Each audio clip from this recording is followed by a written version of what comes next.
حضرت انس رضی اللہ عنہ سے روایت ہے کہ رسول اکرم صلی اللہ علیہ وسلم نے ارشاد فرمایا، جس رات مجھے معراج کرائے گی میں ایسے لوگوں پر گزرا جن کے ناخن تانبے کے تھے اور وہ اپنے چہروں اور سینوں کو چھل رہے تھے۔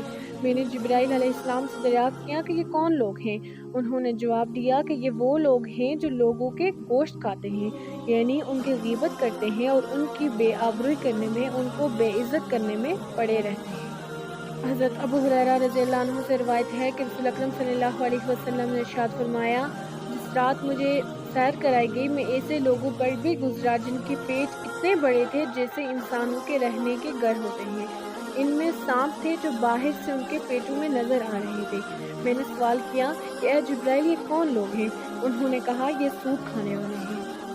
آپ صلی اللہ علیہ وسلم کا گزر ایسے لوگوں کے پاس سے بھی ہوا جن کے سر پتھروں سے کچلے جا رہے تھے، کچل جانے کے بعد پھر ویسے ہی ہو جاتے تھے جیسے پہلے تھے۔ اسی طرح یہ سلسلہ جاری تھا، ختم نہیں ہو رہا تھا۔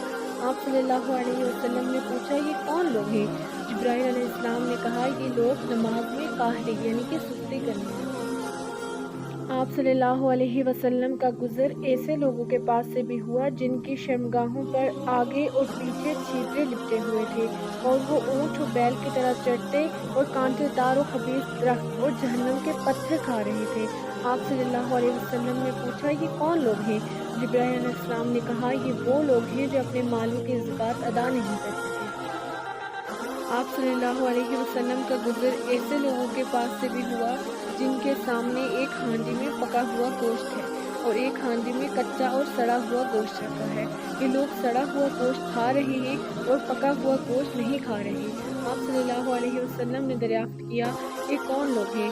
جبرائیل علیہ السلام نے جواب دیا یہ وہ لوگ ہیں جن کے پاس حلال اور طیب عورت موجود ہے مگر وہ زانیہ اور فاحشہ عورت کے ساتھ شباشی کرتے ہیں اور صبح تک اسی کے ساتھ رہتے ہیں، اور وہ عورتیں ہیں جو حلال اور طیب شوہر کو چھوڑ کر کسی زانی اور بدکار شخص کے ساتھ رات گزارتی ہیں۔